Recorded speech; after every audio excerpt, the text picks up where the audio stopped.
very much for traveling here and doing the show, man. I very much appreciate it. Oh, my pleasure, Danny. You have a fascinating story. But first thing I wanted to ask you, why do they call you Mad Dog? Well, we could be here all day talking about that, but I'll give you a quick synopsis.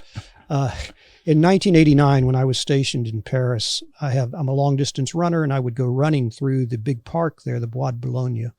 And the Bois de Boulogne is many, many acres. It's probably at least as large as Central Park in New York. And I passed a dog one morning, a German Shepherd, got about maybe 10 yards past him. No barking, nothing. Suddenly I felt the most intense pain in my right leg. And it turns out that German Shepherds, on a pound per square inch basis, have probably the most vicious bite of all dogs. And my leg was in his jaws, and I jerked my leg out. It was bleeding profusely. I started to run, but you're not going to outrun a dog. So I picked up a heavy tree branch, and I attacked the dog and ran him off. And then I hobbled home. And I got to the embassy that day, to the American embassy where I was working. And the people in the medical clinic said, well, we're going to give you tetanus shots, but considering how erratic that dog was, no barking, no nothing, before he just unprovoked attacked you, there's a good chance he's got rabies. And so you need to go to the Pasteur Institute, where they developed the rabies vaccine, and get the rabies shots. Now, at the time, I thought this was going to be 21 shots in the belly, which people tell you about. Yeah, horrible, horrible thing. I got there, nicest people in the world. The French doctor said, oh, Monsieur Lawler, no, we've developed new vaccines. You're going to get one shot in each shoulder today. Next week, you'll get another shot. And the week after that, a shot in the other shoulder. And if we do that within 30 days of your having been bitten, it'll basically immunize you from the rabies virus. And he said, if you don't get it, however, within 30 days, the survival rate is there's only been one person in history who's ever survived rabies. And he says you'll go progressively mad and it'll be a horrible death. So I thought, no choice there. I'm taking the rabies vaccine.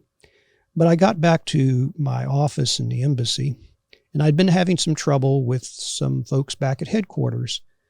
So I made a list of all the people I was going to bite if, in fact, I got the rabies. So my nickname was born in 1989. I thought it was justifiable. I mean, I was going to go out with a bang. What an amazing story. And there's I couldn't even come up with a better answer than that, to being called Mad Dog. That's perfect. That's funny. Yeah. So you started in the CIA in what year? In 1980, in February of 1980. In 1980. And your career, and how many years were you in the CIA? 25. 25 years. Right. And correct me if I'm wrong, but the majority of your career was dedicated to dismantling the spread of the WMD programs. About 2/3 of it was, yes. So the latter 2/3 was, yes. And what was the rest of it doing? Traditional espionage, okay. Counterterrorism, counterintelligence, going after high-value targets that we needed to recruit to basically steal secrets. What is, from your perspective personally, from your personal experience and from a broad general perspective of the CIA, what kind of person or what kind of people do the CIA want to recruit as spies, and why do you think they recruited you? Well, it's, again, a bit of a story. I was in my last year of law school at the University of Texas, and the CIA, this is in 1976, the CIA came to campus hiring for attorneys for the Office of General Counsel. Because like any large bureaucracy, we have to have a certain number of attorneys to keep us out of trouble or to get us out of trouble if we're in trouble. And so I had an interview with a former CIA operations officer named Bill Wood. And Mr. Wood and I spoke for 3 or 4 minutes, in this interview. And then he looked at me and he says, Jim, have you ever considered the clandestine service? And I looked at him and I said, no, and I don't even know what you're talking about. So this was in 1976. There weren't movies. You didn't have the television series like 24 or Alias or anything like that. And there'd been some books written, but nothing really about what CIA does. I knew vaguely what it does. And he looked at me and he says, well, again, I can't tell you much about it, but I think you'd be good at this. So I thought, whoa. Unfortunately, at the time, my wife's mother was very, very ill. And the chances that we were really going to move to Washington from Houston, Texas, where we're going to be living, and then overseas, several thousand more miles, it wasn't going to happen. So I returned the application with some regret the next day. And instead of becoming a CIA officer or pursuing that career route, I instead went into a family-owned business. And I don't know how many of your listeners have ever been in family businesses or still in family businesses, but there's usually a big reason why you're no longer in a family business, and it's that F word, family. And I love my dad, my two brothers, but I was so frustrated and making a lot of money. In fact, I was making more money than I'd ever make again in my life, but it was absolutely unfulfilling psychologically. I didn't think that I was earning my money. I was being paid a lot, and I thought it was only because I'm the owner's son. And I don't want that. I want to be self-validating. I want to accomplish something on my own. And so I would come home at night and was constantly complaining to my wife. And finally, after gosh knows how many months of that, she looked at me and she said, "Jim, either do something about it or shut your belly aching." So I kept Mr. Wood's business card, and that night after dinner, I went in my office. I typed out a letter, and this was before the days of the internet. Al Gore had not invented it yet. And so I typed out a letter, mailed it the next day, and it wasn't 3 days later that I got a phone call from a young woman who said, "You mailed Mr. Wood a letter a few days ago, and he would sure like to talk to you if you'd be available next Thursday at the Holiday Inn at 3 o'clock on the Gulf Freeway." And she never used the letter CIA, nothing like that. It just, "Mr. Wood sent you a letter." And I said, fine. So I went to this interview, a couple hours, and he said, "I'd like to fly you to Washington." So a couple of weeks later, I went to Washington for 3 days for testing. Then I was invited to come back about 3 or 4 months later. They'd been doing my security check, my background check, sat through the what they call the full lifestyle polygraph for counterintelligence and lifestyle reasons. They want to make sure they're not hiring a penetration of the CIA or a criminal or a complete nutcase. I don't know how I got through the psych exam, but I did. And a few weeks after that, they called me up and said, "We'd like to offer you a position as a CIA operations officer." Now, again, the bizarre thing, Danny, is I had no idea what they wanted me to do. It was but I was so desperate to get out of Texas, get away from the family business, and to make my own mark. You know, even though the job offer was probably 1/3 of what I was making financially, and we knew nobody in Washington. My wife was actually pregnant with our first child, and I thought, we've got to do this. And she said, "Sure, let's do it, because I know you're unhappy doing the other." So we packed up the car and the baby, or everything, you know. Actually, she was pregnant then. We didn't have the baby until a few months later, but we packed up the car, moved to Washington, and I did not have a clue as to what I was going to be doing.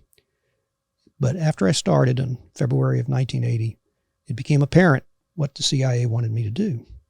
And what they want me to do, in blunt terms, is to manipulate people, to exploit them, to subvert them, to suborn them, to convince them to commit espionage, to betray a trust. And those are all pejorative terms, but that was essentially what I was having to do. I was going after people and would gauge their vulnerabilities and their stresses, and then I would recruit these people to become spies for the United States. Pardon this brief interruption, but I want to take a minute to talk about this incredible supplement that I've been using for over a year now, after it was recommended to me by nutritional scientist Dr. Dominic D'Agostino on this podcast. I take Dom's advice when it comes to anything related to nutrition, diet, and longevity, because as we get older, these things become more and more important. That is why I started using Verso. Verso is a company that is dedicated to translating scientific breakthroughs into products that hold the potential to increase longevity. I take Cell Being, this one right here, which contains nicotinamide mononucleotide, or NMN-based supplement, paired with naturally derived, micronized trans-resveratrol and TMG. These two chemicals are actually precursors to what's called nicotinamide adenine dinucleotide, which is commonly known as NAD. And NAD is essentially the precursor to energy, cell repair, and longevity. If you've ever tried fasting or even intermittent fasting and you've gotten that feeling of super high energy or mental clarity, it's because your body is activating these genes called sirtuins, which are actually longevity genes. The downside is as we age, NAD declines. When I found out I could naturally increase my body's activation of sirtuins and naturally activate my body's production of NAD, I was sold.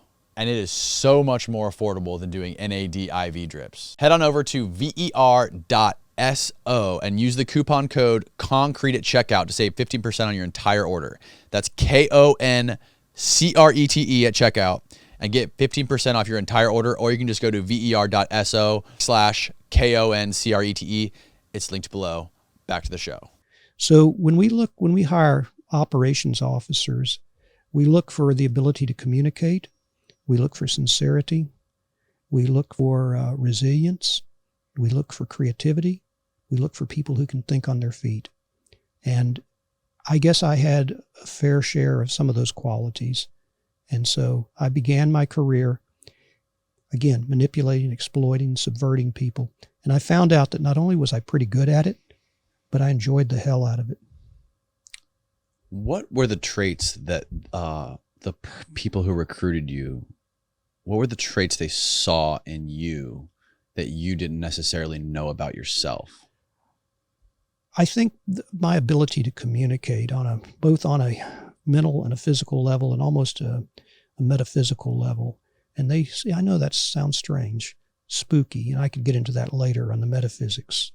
But the ability to hold on to somebody, to focus in on them, to be so intent that the other person is totally relaxed. I become their therapist.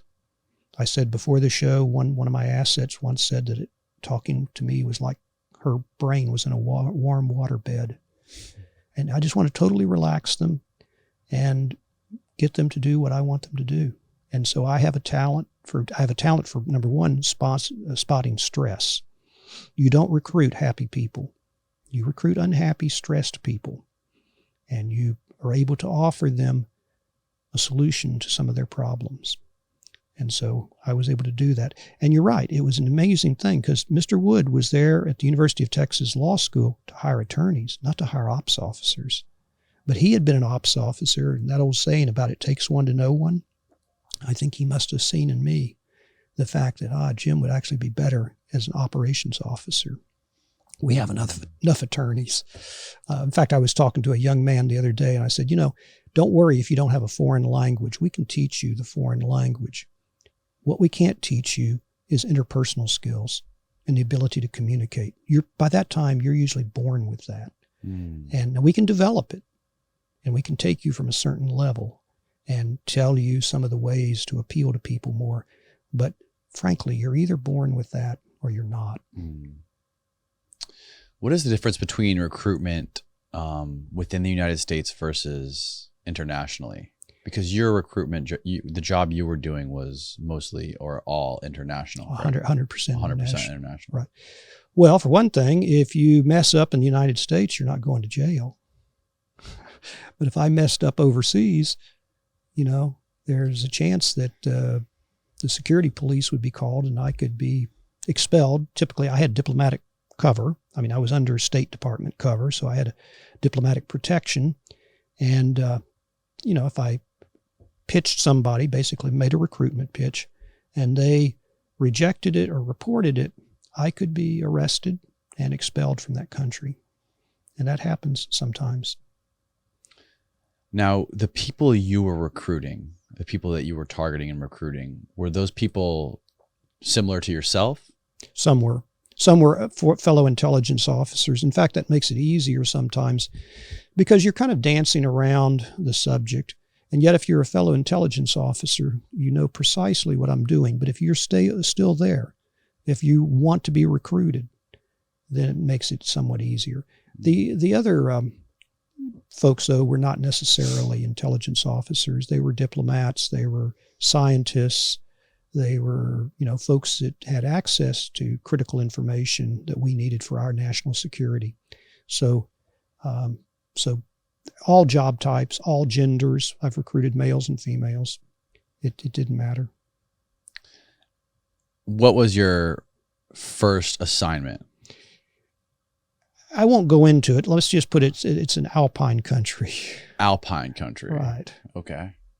And what, you can't get into the details? Well, the details of the specific location, I would not like to say that. I mean, can you tell what you were doing? Well, yeah, I was being an ops officer, pursuing multiple targets, anything that our headquarters singled out as a high priority for us. We would get a what we call a cable, a classified message from Washington, which outlined exactly, we need people who have access to the following type of information, and they might send it to some selected offices, or they might send it worldwide, and then just have all the operations officers start pursuing these targets.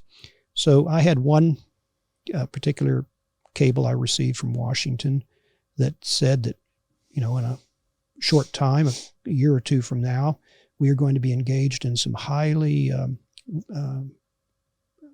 difficult negotiations with a country, and we have no access to what their negotiating positions are, or what, how they're going to approach this set of negotiations. And so therefore, if you know anybody in your circle of contacts that has this type of access, you need to go after them. And it turned out that I had met a gentleman in a ski school a few weeks earlier, and he fit the bill exactly what I needed. So I started developing him. That's where you increase the contact and where you're trying to find out what are the target's vulnerabilities. What is it that I can do to try a recruitment pitch and get him to spy on his own country. And so I started intensifying the relationship, and after, I don't know, maybe a couple of months, I had it in my head that I could recruit this guy. Now, I was incredibly naive, thinking I could recruit this gentleman simply on the force of my personality and hopefully our friendship. Well, I had identified really no vulnerabilities at all, except he really liked me. But you're not going to get somebody to commit espionage just because they like you, but anyways, Washington was desperate. And so I put together some proposal that I was going to recruit this man, and they bit off on it. Yeah. And, in retrospect, I'm amazed that they agreed to it. So it showed you how desperate they were. Well, I took the guy out and I pitched him. And the first time you do a recruitment pitch, it's like the first time you do anything. The chances are it's rather awkward. It's kind of nerve-wracking because it's going to become very apparent as to who you really are, that you're really a CIA spy, an officer, and that you are trying to convince the other person to commit treason, to commit a crime. In fact, usually it can be a deadly crime. It can be, in some countries, they hang people for doing things like that. In fact, a lot of countries they do. So, but I launched into it, and my target, he looked at me and he says, Jim, you and I are friends, and I'd like to help you, but what you're proposing, that's morally wrong. Now, I've pitched Danny maybe 50 or 60 people in my career. He's the only person who ever posed a moral objection. People usually pose an objection of fear. Well, they hang people in my country for doing things like that. Yeah, they do. I had one guy I pitched, and he said, well, no, not right now, but my son's 3 years old. In 15 years, he'll be university age, and I might need you then. Well, I made a note of that. And 15 years later, the agency came to me and said, your friend said this way back when. Do you think he meant it? I said, yes. And so we'd taken that rain check. He actually said, can I take a rain check on this? I mean, literally, the offer that I was making him. And I said, yes. So we cashed that rain check in 15 years later. To go back to my first pitch that was a failure, the guy turns me down. He says, no, I'm sorry, morally wrong. So I go away from this dinner. My first recruitment pitch has just gone down the tubes. But we have a saying in the CIA that it's okay to get turned down, but not to get turned in. So if he complained to his boss in this other foreign embassy, and by the way, his boss was the ambassador because he was the number 2 in the embassy. Oh, wow. Yeah, very senior officer. And I could just imagine if he tells his boss will come storming into our embassy and into our ambassador's office and pound on the table and say, this is an outrage that young Mr. James Lawler, 3rd Secretary, has just propositioned my deputy to become a traitor, to commit treason. This is outrageous. And then I was thinking, and what's Washington going to say? Yeah, they approved it, but it must be Lawler that screwed it up, somehow. And I'm going to be left hanging here. So that was what I was thinking about for 2 or 3 days. And finally, I thought, let me call him and just test his feelings towards me, take his temperature. So I called, and I was relieved that he didn't hang up in my ear. And all I said was, I really enjoyed our dinner last week. I was thinking maybe if you were free this Friday, we could have another dinner. And to my great relief, he said, Jim, I was just thinking that too. That would be very nice. So I go to the second dinner with him, with my only goal being to smooth the waters. If there's any feathers that have been ruffled, to smooth it. If he brought it up, I'd say, well, let's not even think about that. We're still friends. Let's not get into this. That was what I was prepared to do. Instead, I get to the restaurant. The waiter goes away after leaving the menus. First thing out of my friend's mouth is, Jim, that offer you made me last week, is that still good? And I said, well, yeah, of course it is. I made it because we're friends. He said, well, what you don't know was that a few days after our dinner, my wife announced that she wants a divorce. And I can't afford to pay her the alimony to which she's entitled and put my 2 high school age boys into private schools. I can't afford to do all that unless I accept your offer. And he said, I know it's morally wrong. And I started to say something about that. And then I said, no. One of the things you learn in law school is if the judge rules in your favor, shut up, get out of court. And so I just took it, and he proceeded to become a very, very good spy. In fact, he started bringing me out stacks of classified material, sometimes inches of it. And the first time he did that is he was handing it to me. Now, this is highly classified material from his embassy to me. And he said, what I haven't told you is that I hate my boss. Our ambassador is a real son of a bitch. He goes around taking credit for everything I do and everything everybody else in the embassy does. So when I hand you this material, it's like I'm kicking that son of a bitch in the face. And I took the material and I said, we're buddies. Go get some more and let's kick him again. So revenge, because you ask yourself, normal people, unless they're a complete sociopath or completely narcissistic, normal people aren't going to do this unless they feel like they've been betrayed first. If they feel like their government, or in this case the boss, has betrayed them, then they're just evening score. The Jesuits even call it covert compensation. You're compensating. And so I'm not the traitor. They are. They betrayed me first. That's how they deal with it psychologically. And he was an amazing asset. We had to put him through a polygraph test. That's, some of you may have heard it called a lie detector test. It's more of a stress detector test. It really, there's little validity that it actually proves that you're lying or telling the truth. But it does measure if you are reacting to some questions. And so we would go in a strict counterintelligence polygraph test. We try and make it pretty black and white to make the questions yes or no, absolutely yes or absolutely no. For instance, have you told anyone about your secret relationship with CIA? That's an easy yes or no. Did anybody direct you to volunteer to us? meaning that second meeting. That's an easy yes or no. And thirdly, are you working with any intelligence service other than the CIA? Very easy to answer. And the polygrapher, the operator, is not supposed to ask questions that are not already rehearsed with the ops officer, me. They're not to go off on fishing expeditions or anything like that. As luck would have it, I had a very naive, young operator who'd never even been overseas before. Lord knows how many foreigners he'd even met. First question out of his mouth, he goes, "Well, I'm just curious, but why are you doing this?" And I thought, oh my gosh, let's not get into the morality of this or anything like that, because I could just see my new asset, my newly recruited asset, suddenly having an epiphany and storming out of the room. No, he laughed and he said, "Because I think this is going to be a lot of fun." He was a spy wannabe, and boy, did he help us out. It was later estimated when he went back to his home country, and he would provide not only their negotiating positions, but all their fallback positions, everything.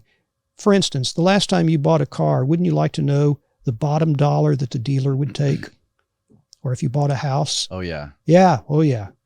Yeah. And otherwise they would walk away and laugh at you. Right. Yeah. You'd love to know that figure. Well, that's what we got.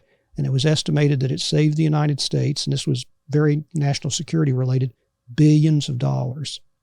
So this wasn't just getting it for the grins. It saved the country billions of dollars because of that.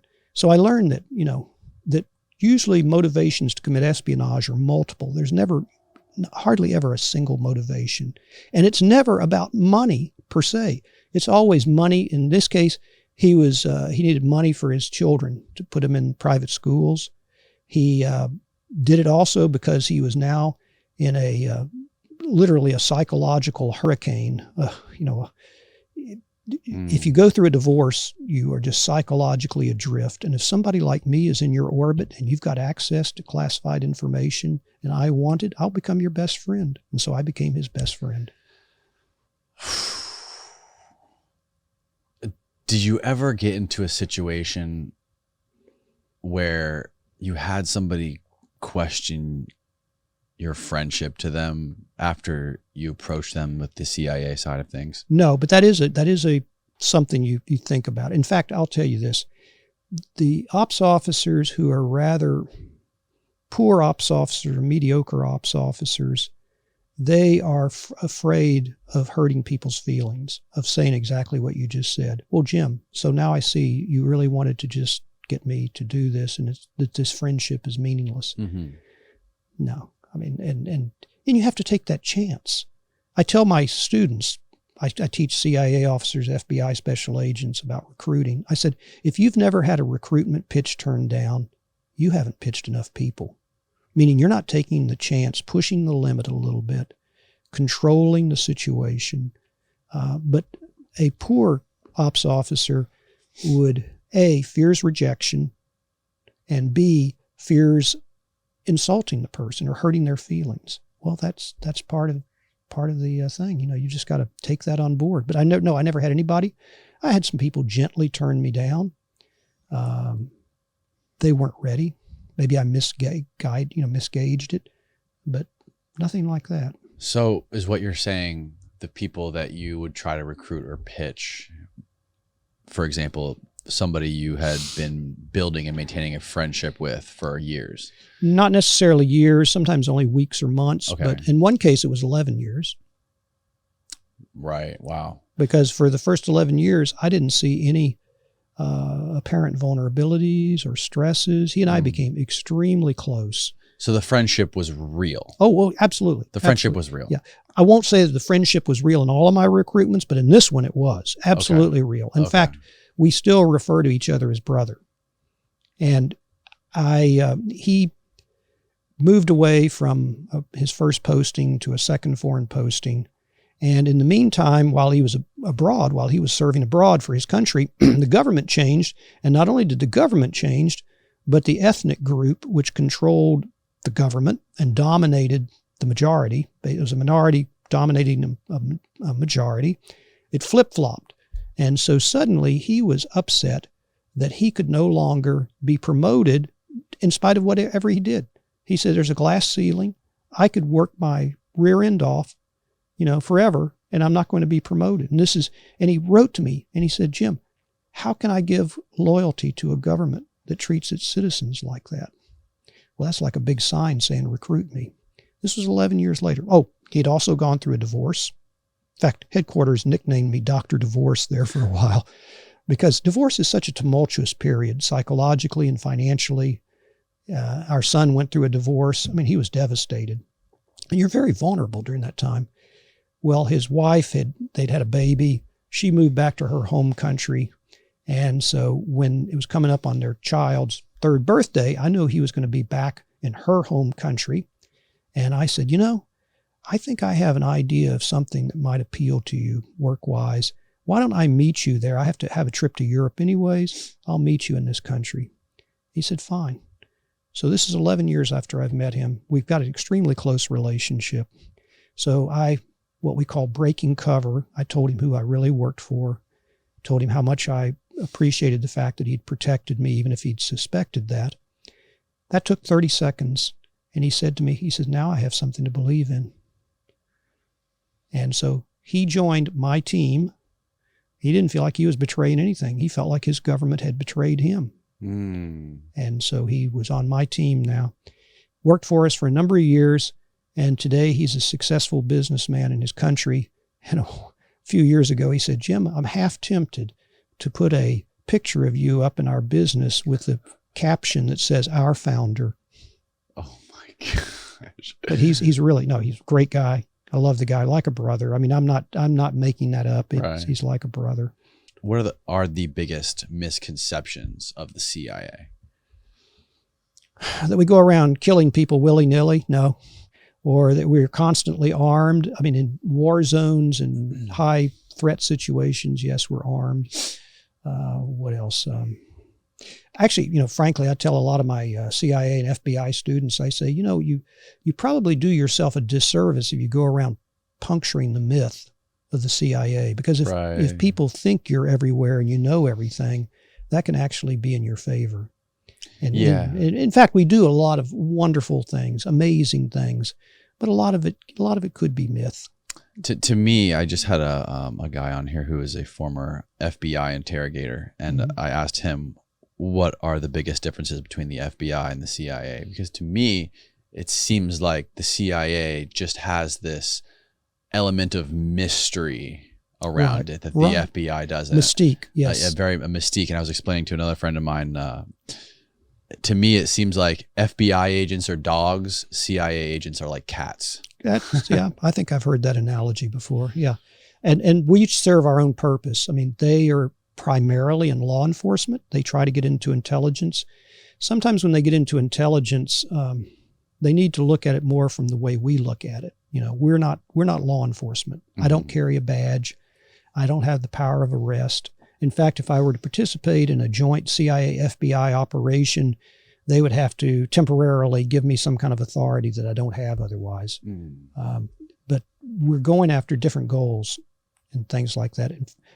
I've trained a lot of FBI special agents on human recruitment techniques and intelligence operations, and I think they've appreciated it. It's just a different way of looking at things. That it's not to make a court case. You're trying to recruit somebody to give you intelligence, and it's a different goal. Absolutely different goal. It's more long term for us. They're trying to get a conviction a lot of times. And that's their law enforcement. They're the best law enforcement organization in the world. And sometimes their seniors, that's really what they're focused on, is doing that. And they have a tremendous public relations, appeal. Whereas we try and minimize that. We don't do public relations. Right. They do. To their credit, they do. To you, what are the biggest differences, and who is the number one? How would you rank the world's top spy agencies, from the CIA to the Mossad, MI6, the Chinese clandestine service, and all of them? Add in the Russians. Obviously the Russians.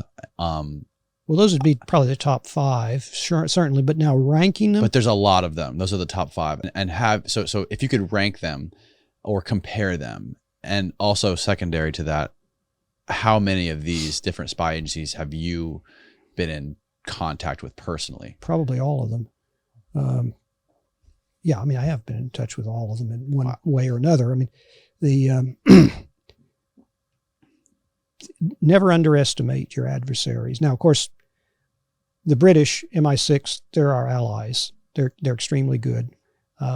They're smaller than us, and so they have to have more bang for the buck, just like Mossad. Mossad is much smaller.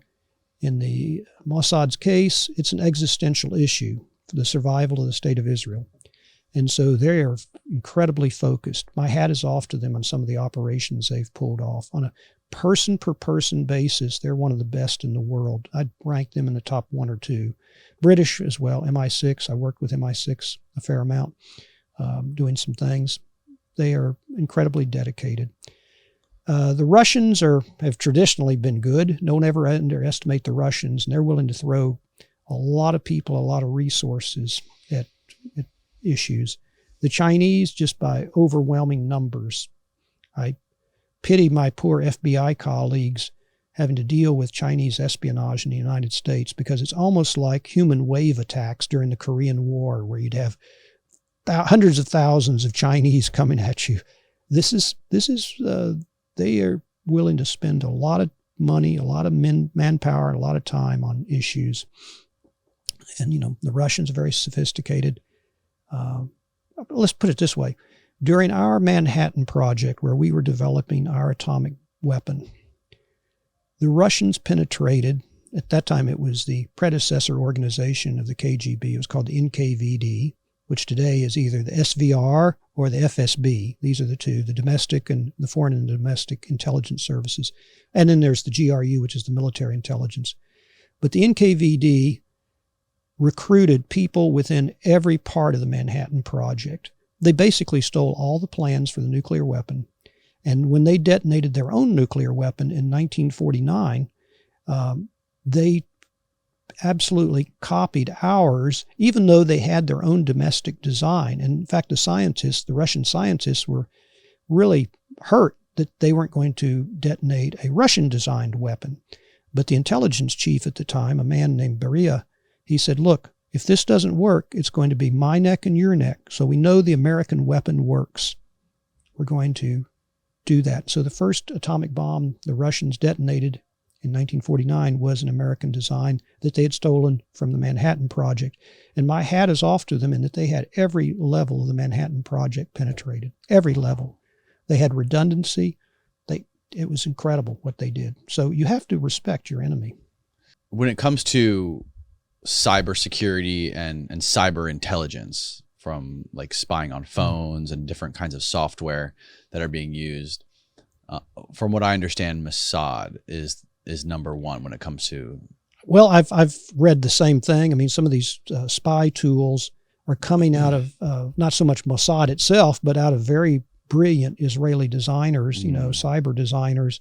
They have some of the best software and hacking tools in the world. I mean, world class. Some of the best. In fact, there was some controversy about who they're selling them to. Not just allies, but to some countries that probably shouldn't have these type of things. But you're right. I would say that they have some of the best designers, and we have good ones too. But they have some of the best. And when you travel to different countries and go to these different embassies in other countries, you have to. The agency or the government has to declare you. No. Okay. Depends on the government, or if it's a friendly government or not. If it's a friendly government, they would typically declare you. Declare, meaning that even though my title is first or second or third secretary, and it looks like I work for the State Department, but I actually work for the CIA. So there were certain governments where, not all, but certain governments that were allies, where we'd say, well, Mr. Lawler's really a CIA officer, and then I may have liaison responsibilities, meaning I work with their service, with their intelligence service, and I may not. But yeah, But then we would have a certain number of people, and especially in some countries, that are totally undeclared. They're working there under deep cover, or they may be working under commercial cover.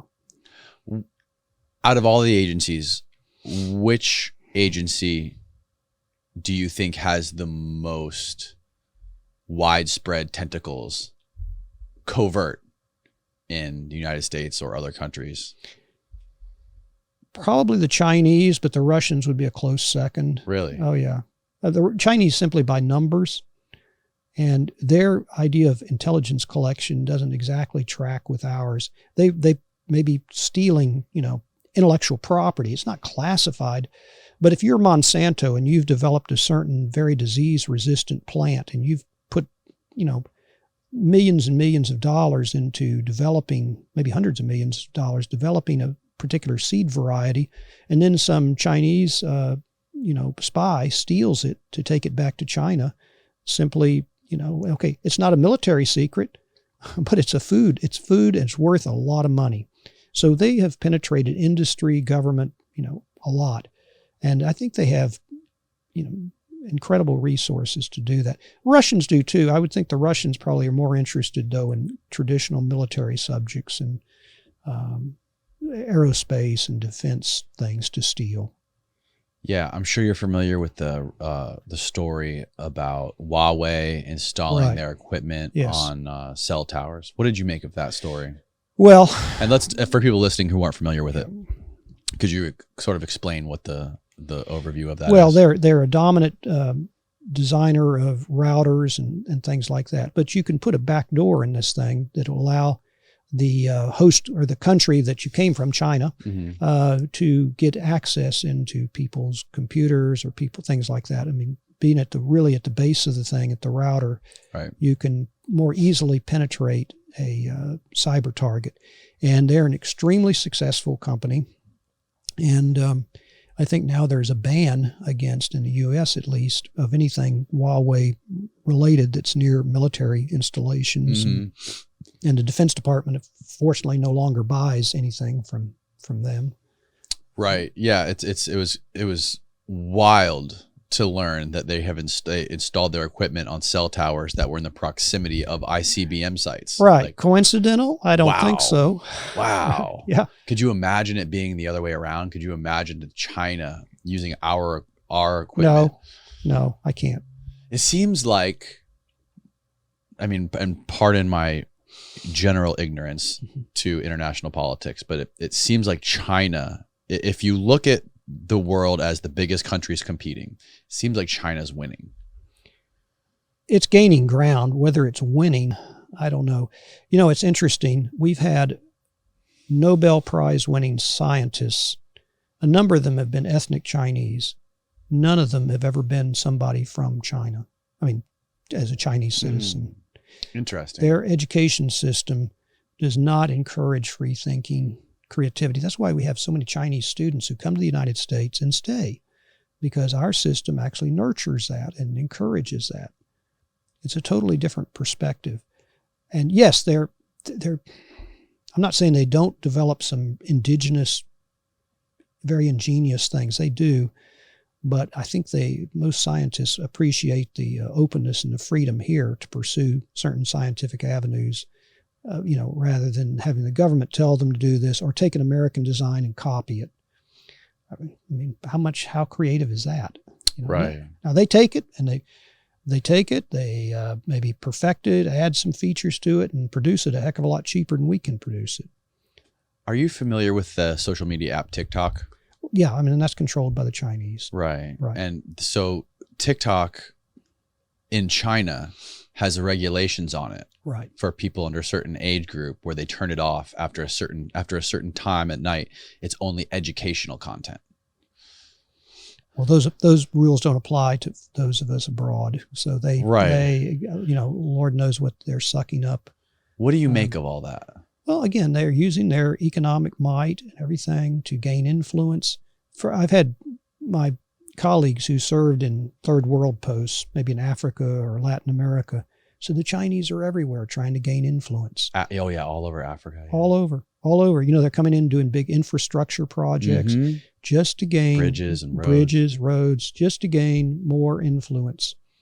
And it's not that the Africans really like these people. Right. But they don't have a choice sometimes. If they come in, the Chinese come in with the money and they're willing to build an airport or bridges, highways, then it happens. But they're buying influence in a major way. How does that affect the global chess game what do you think their perspective is on doing that? Are they just trying to diversify their investments, or do they have other goals? I mean, obviously they have other goals, but I think to, project influence, yes. Now, do I think that we're going to have a Chinese dominated world? No, I don't think that. But they have come from a position of weakness not 30 or 40 years ago to where now they are a world player. And they never want to be treated as the sick man in Asia, where the British and the Americans, especially the British, they dominated the Chinese, taking Hong Kong, taking, Macau, things like that.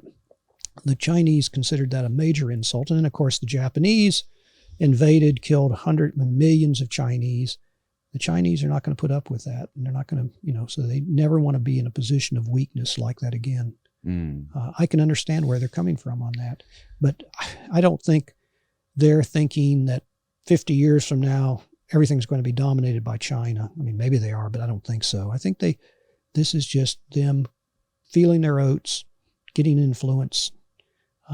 They still have an Air Force and a Navy that is nowhere close to ours. Yeah, it's just, if you think about the evolution of warfare, during the Cold War, it was nukes. Before that, World War II, it was boots on the ground and bullets and tanks and whatever it may be. It seems like with what China's doing with things like TikTok, or with what's going on in Mexico with shipping fentanyl into Mexico and training the cartels to distribute fentanyl, put fentanyl on heroin and distribute that only to the United States, which is having a dramatic effect on young people in the U.S. It seems like they are taking another route to try to dismantle what's going on in our country.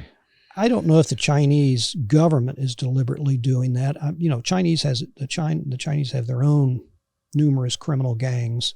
Whether there are elements of the Chinese government that are aware of what's going on with these Chinese gangs, they probably work more closely. I mean, we don't work with the mafia, but it wouldn't surprise me if at least parts of the Ministry for State Security or the People's Liberation Army have at least contacts inside some of these Chinese gangs.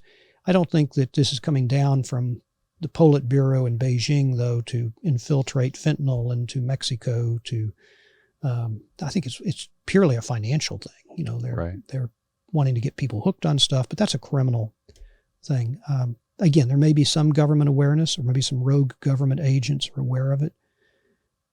I think the Chinese government itself has bigger things to do than something like that.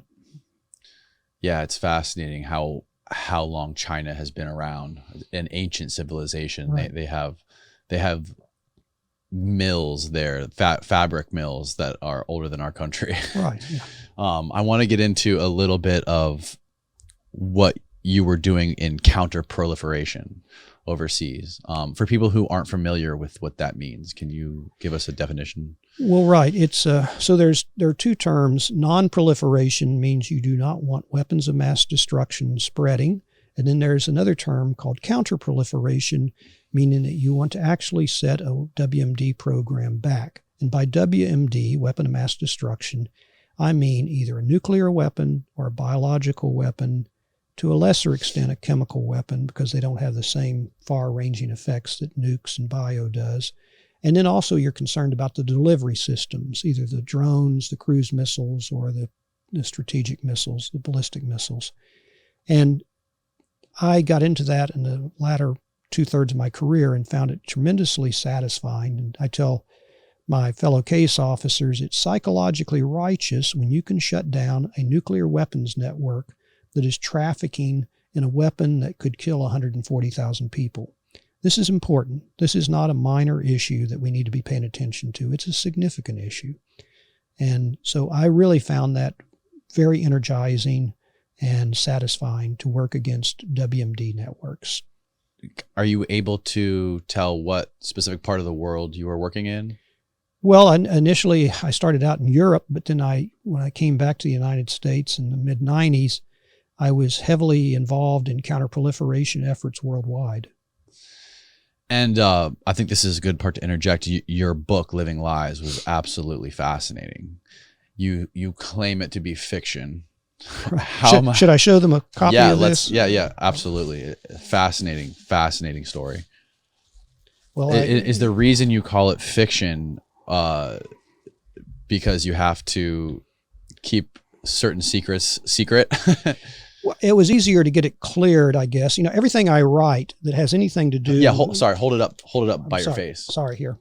There you go. Perfect. You can get this on Amazon or Barnes and Noble or BookBaby, which is my publisher. So. Perfect. And I'll link it below in the description as well. It was I didn't want to do memoirs. I have a lot of friends, agency friends who've done memoirs, and a lot of things I did were so classified I'd never get them cleared. Mm-hmm. And we have to submit everything we write. You make a lifetime commitment once you're a CIA officer that you'll submit anything, any manuscript that has to do with CIA or intelligence to what we call the Publication Review Board. And they can tell you, no, you're not going to say this, and they will literally black it out. And then you have to delete it from your manuscript, or just leave the blacked in portion out where it looks like what's gone wrong with this page. It's got black marks all over it. You can do it either way, but you can't mention certain things. So I submitted Living Lies to the Publication Review Board, and it took them a year to clear it, even though it's fiction. It's out of my imagination. Fiction. Maybe thinly disguised fiction, but fiction. I mean, there are some episodes in there of things that I closely modeled after some things I did, but it is fiction. And they had a request for five really minor redactions to take out, a word here, a few words there, a phrase here. None of these were, by the way, in my opinion, classified, which is supposed to be the criteria. I mean, you can say all the negative or positive things you want about CIA in the book, and they don't care as long as you don't mention classified. These I didn't think were classified, but then I asked myself, because they don't affect the storyline, do I want to fight another year on this? So I just said, fine. So I took those offending phrases or words out. And then when I submitted my second espionage novel, In the Twinkling of an Eye, they only took a month to clear it, and no redactions, and an actual request for a copy for the CIA library. Oh, cool. So maybe because I was not a total jerk in the first one. And what is the premise of In the Twinkle of an Eye? It's about a Russian and North Korean conspiracy to develop a very devastating biological weapon for assassination and for genocide. And so the North Koreans and the Russians conspire on this, and a very talented FBI agent with some help from the CIA recruits a penetration of this program. Sounds terrifying. It's supposed to be, because it is. It is. Actually, biological weapons in many aspects are more terrifying than nuclear weapons, because with nuclear weapons, you have what we call choke points, the fissile material, which is the guts of a nuclear weapon. If you don't have that, you don't have a weapon. And you have to have some fairly sophisticated technical skills too. Biological weapons, though, the knowledge of how to do a biological weapon is so ubiquitous, so common. There are thousands of people, hundreds of thousands of people probably in the world that could, if they wanted, put together a biological weapon. It might be crude, but some folks could do a fairly sophisticated one. Those of you who are around in the year 2001 may recall the anthrax attacks. Mm. And it turned out that was a disgruntled and nutsy scientist at a Fort Detrick in Maryland, and he ended up killing about 13 people with that. Could have killed many more. Mm-hmm. And we had to spend billions and billions of dollars to go in and remediate the areas that were contaminated with the anthracis spores. So it's out there. I'm kind of stunned that more biological attacks haven't happened. How much of those books that you wrote, how much of those are fiction and how much of those are true? Is that truth? Well, there's nothing in there that's a total stretch. Although, okay, I conceive in Living Lies, I come up with this physics principle, neutron phasing. I just made that up. It's, supposedly a dramatic way to increase the yield of a nuclear weapon. That was totally, author's license, just, fictional license. But the actual things that go on in the book and the other one, there's a lot of truth. I'd say, a good 95%. And the second one, In the Twinkling of an Eye, I've got that one as well. Show us that one. It is all about this weapon, and you can see the biohazard symbol in her eye. And the Russian scientist his father was at Chernobyl as one of the fire chiefs and lost his life when the Chernobyl explosion occurred in 1986. And he's treated well. He's sent to the best institutes, but he finds out that his father and the others didn't have to die, that it was all a huge screw up, what happened to the Russians. And then he tumbles into the fact that they're using his very advanced skills as a geneticist to develop this horrible weapon. And so that's when he is ripe for recruitment, both ideologically. I mean, I don't believe in this, and yes, I want to get back at these people because my dad would still be alive and so they develop a way to communicate with him using a lot of artificial intelligence and a small doll. And I'm not going to give away the plot, but and it's actually based on some people I know. In fact, I base characters in my books on real people, and I get their permission. If they're a good guy, I tell them I'd like you to use you as a model for a character. If they're the bad guys, that's top secret, and I don't tell you right. who they are. So what is going on with Iran and the nuclear? Up until 2016, we had this joint comprehensive JCPOA. It was a prohibition against the Iranians developing advanced ways to enrich uranium, right, and which they could then use in a nuclear weapon. They're allowed to enrich uranium up to 3.67%, which is a light enriched uranium. That's what they commonly use in nuclear power plants for peaceful purposes, but not to exceed that, because when you get up into the 80s or 90% enriched, then you're talking about a weapon. And the only other use for it would be a nuclear submarine, which they don't have. So, I didn't know they use the highly enriched uranium for submarines. For nuclear subs, okay, they can. Yeah, I'm not sure if they use all nuclear subs use it, but they can use it. Okay, but really, the only other practical use of highly enriched uranium is in a nuclear weapon, because there's only two sources of the nuclear weapon. There's either highly enriched uranium or plutonium. And the HEU is enriched from the natural 0.7% up to 80 or 90% in that range to get a weapon. Or you just take it up to 3.67% for power plant, for fuel, for a nuclear power plant. And we were very concerned that they've actually enriched a substantial quantity of their uranium hexafluoride up to about 60% enriched. And they didn't need to do that. And to go from 60% up to weapons grade wouldn't take too many more passes through their high ultracentrifuges. And so that's a troubling thing. Other troubling facts are that there's a sunset clause on this thing. It's only going to exist for 8 or 9 years. In the meantime, we will have taken off all of the financial sanctions against Iran. That will free up billions of dollars for them. And Lord knows what they're going to do with that as far as terrorism and things. But at the end of that 8 or 9 years, they can do whatever they damn well please. And they're no longer within the terms of the Joint Comprehensive Plan of Action, the JCPOA. It's actually damned if you do, damned if you don't. If we have the agreement and the Iranians cheat, which is basically the premise of my first book, is we have an agreement, we reach the agreement, but they decide they want to have an ace in the hole and have a covert nuclear weapons program, well, then we're screwed on that case. But if we don't do the agreement, then we could inadvertently push them into a nuclear weapon where they say, well, what do we have to lose? And they do that. Now, a lot of people naturally are concerned if Iran has a nuclear weapon. I'm concerned as well, but my bigger concern is not that Iran per se would have the nuclear weapon, but suddenly all of their neighbors, such as Saudi Arabia, Turkey, the United Arab Emirates, everybody in the region will feel like, well, I've got to have one too. You know, they have different religions. The Iranians are predominantly Shia Muslim, whereas they're surrounded by Sunni Muslim. And a lot of those countries might say, well, we're not going to let Iran unilaterally have a weapon.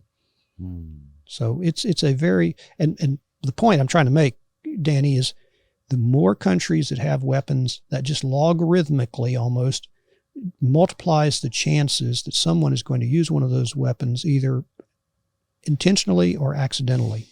And that would be a horrible thing. It would be not just for that, but then somebody might launch a counter strike, and it's going to make a very unstable region that's already unstable completely unstable. When we have more nukes than anybody in the world, it's like saying we're the United States, we're the only ones who get to have the nukes. Us and unfortunately Russia, but no one else can have them. I know that sounds hypocritical, but I think I'd rather us have them. And, you know, some of my friends, good friends, would like us, the whole world, to totally eliminate nuclear weapons. That's not going to happen. I think it's a laudable goal, but it's naive. How could you ever prove that Russia didn't keep some in reserve or the Chinese didn't keep some in reserve? And, you know, I guarantee you they would. Is it true that Putin can't by himself make the decision to launch a nuke? No, I don't know that. I don't know if President Biden completely by himself can. I think he could give the order, but if some general said, what is this all about? You know, in fact, I think there is I know there was a case in the former Soviet Union where they actually ordered a strike, and there was one commander that said they thought they saw incoming U.S. ICBMs coming in. Turned out it was something else. It was total error. And this one very sane, pragmatic Russian commander said, no, we're not going to launch, you know, and they didn't. Otherwise, it could have been the end of the world.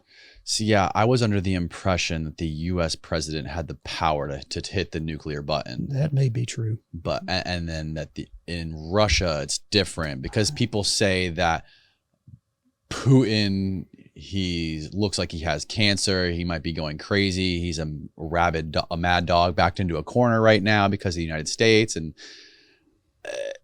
he could press the button because he's going crazy. But apparently he has a bunch of commanders or generals who have the ultimate decision to make that call. That may be true. I really don't know about that. I don't know. Interesting. I hope it's true. I hope that there are some people that would countermand that. What is your view on what's happening in Ukraine with Russia and with us? I think we just wrote them like a $13 billion check. Well, I'm a strong supporter of defending Ukraine and against what I consider to be absolute Russian aggression. And I actually think that sentiment transcends political parties. We have a lot that divide us, but I think that both of our political parties are fairly united on supplying the Ukrainians with what they need.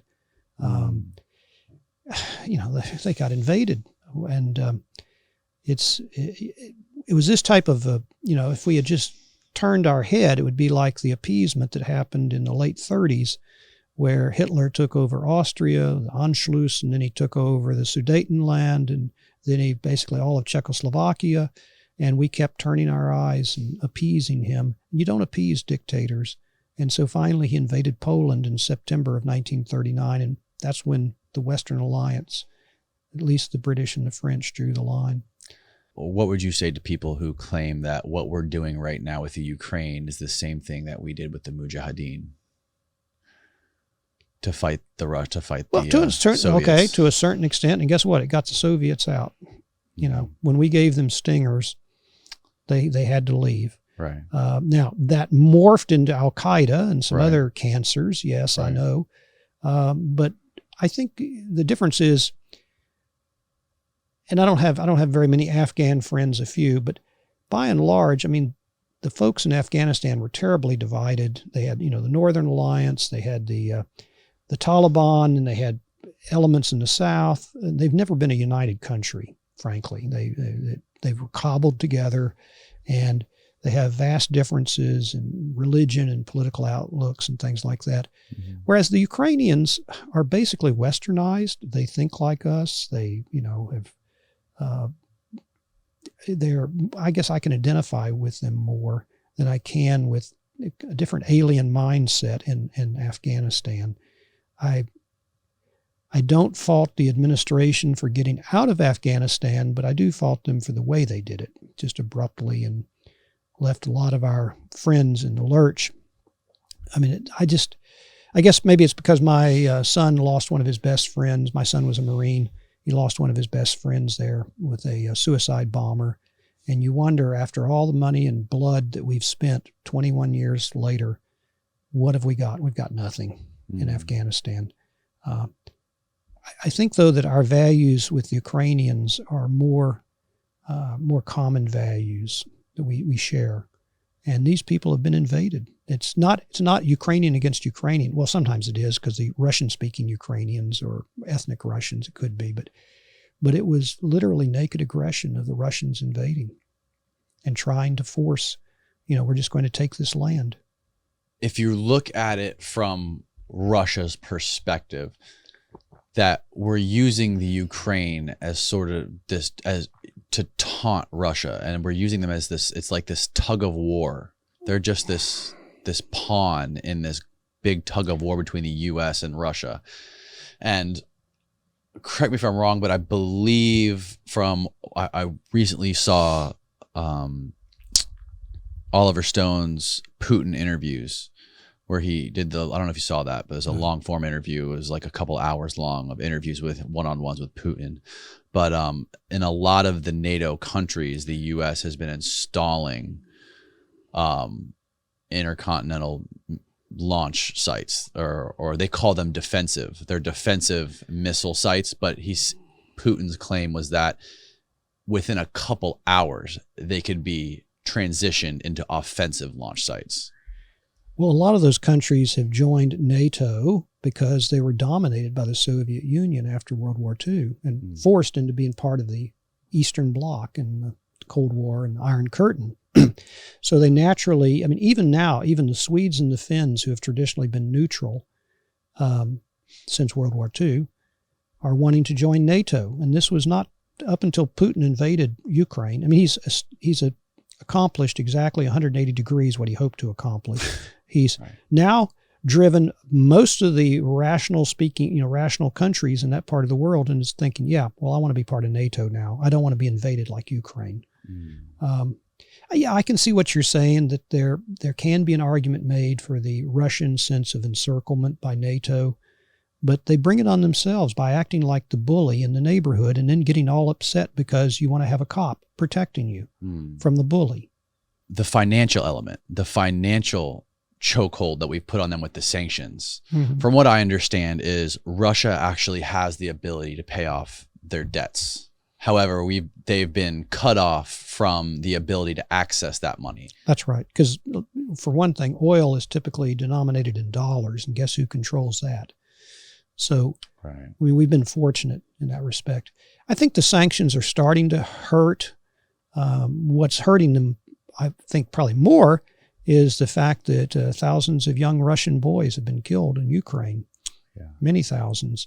Eventually that filters back, to people, that 15, 20,000 we're estimating dead Russians. We lost, 60,000 in the Vietnam War, but that went on for 20 years. This has only been 7 months, and they've lost maybe 15 to 20,000 dead, and gosh knows how many wounded, injured. That's got to eventually, in fact, if he has to resort to conscription, meaning a draft, that's going to be a tremendous morale blow in Russia. I think, what is the city in the south that's on the Black Sea in Russia? Odessa. Or not Odessa, I'm sorry. Odessa, yes, that's what I'm talking about. In Ukraine. Mm-hmm. That's, I think, one of their goals, right, is taking Odessa. Oh, they'd love that because it controls a lot of the sea lanes in the Black Sea. Right. Well, they took Crimea. They just annexed it. They annexed Crimea. That was about 6 years ago. And they were wanting to, in essence, if not politically, at least de facto annex parts of the western or the eastern parts of Ukraine. Now, again, their argument would be there's Russian speakers there. These people are, lean towards us, not towards you. Mm-hmm. But the way they were doing it was just absolutely outrageous, going in and killing people. See, my whole perspective on the thing is obviously I this is like a general overview of it, mm-hmm. but what would have happened? Would there be all this blood and war and death if we hadn't dropped billions of dollars of armor or of weapons into Ukraine, onto the border? If we hadn't today, we would have stayed out. Okay, if we had stayed out today, you'd have a Russian-dominated Ukraine. Zelensky would have been shot. A lot more Ukrainians would have died. I don't begrudge the Ukrainians a single dollar. I wish we'd given them twice as much. Really? Absolutely. And in fact, I would say even more advanced weapons, and maybe establish a no-fly zone, meaning that NATO would actually, now that would be close to an act of war, but to actually shoot down Russian aircraft. In addition to that, there was reports of U.S. veterans going to Ukraine and fighting. And what if one of those United States veterans that went over there on their own whim to fight got killed? Well, actually, I think that's happened already, because we can't control people that go over and volunteer. I mean, the Russians might think we can control them. We can't. This is not the CIA or the Department of Defense infiltrating veterans into Ukraine surreptitiously. These people are doing it on their own, and we can't, I don't know that we can legally prohibit them. Maybe we can, but they can go and do that. And I think actually one or two have already been killed or captured. Really? Yeah, I think so. A handful, 2 or 3. It's tragic. But yeah, I think that's happened. Do you think Putin would drop a nuke, or what? If so, what do you think would actually push him to do that? Like, what do you think his mindset is when it comes to even dropping like a small tactical nuke? I think there is minimal chance of that, but it's not a 0% chance, maybe less than 5% chance. Why is that? Well, because he knows that would absolutely set NATO off, and he would have to fear what the repercussions of that would be. We might establish a no-fly zone. We might do some other things that would ultimately, right now the Chinese and some others are staying on the sidelines. But if you used a tactical nuke, I think even they would say, no, that's too much. That's too much. What is Russia's relationship with China? I'd say it's quote unquote correct. They're not allies, but China is probably sitting gleefully on the sidelines watching this, because they don't want a real strong Russia, and they certainly don't want a real strong United States. But they'll trade with the Russians and things like that. And I'm sure they depend upon Russian oil and gas. Mm. That's unfortunately China does not have a lot of oil and gas at all, which is horrible because they've got so many people. But I don't think they've ever found the oil and gas reserves that would serve their population. So they depend upon Russian oil and gas, Iranian oil and gas, some of our adversaries to supply them. But as far as the Chinese try to get along, but they aren't coming out rah, Russia. It's just, in fact, there may be some pretty vigorous conversations privately. Well, what do you think happens if, we flew Nancy Pelosi to Taiwan? What do you think happens if we start to intervene in Taiwan the same way we're doing in Ukraine? Well, I don't think we have to. Taiwan's pretty heavily armed, and it's not as easy as invading Ukraine, where the Russians were right on the border; they could just come across. The Chinese have to cross, 60 or 70 miles of water, or more, and not that they couldn't do it; they could, but it's not quite the same. It would be pretty costly. In fact, I'm sure that Xi in China, Xi Jinping, is watching this Russian thing and thinking, God, I hope that doesn't happen to us. Mm. I mean, watching the Russians be set back. Right. When it comes to nukes, if that unfortunately were to happen, what are your feelings on mutually assured destruction. Is that still a thing, or is that? What do Okay, you think? so during the Cold War, we had this concept called mutually assured destruction, meaning that if the Russians launched strategic weapons at us, we would counterstrike. And pretty soon, not only Russia and the United States, but most of the world would be a desolate wasteland. So it was called MAD, which it was, mutually assured destruction. Mm-hmm. A tactical nuke means we're talking on the order of maybe hundreds of tons, not thousands of tons of TNT yield. The bomb that destroyed little boy that destroyed Hiroshima was a 14 kiloton weapon. That's 14,000 tons of TNT yield. That killed 140,000 people.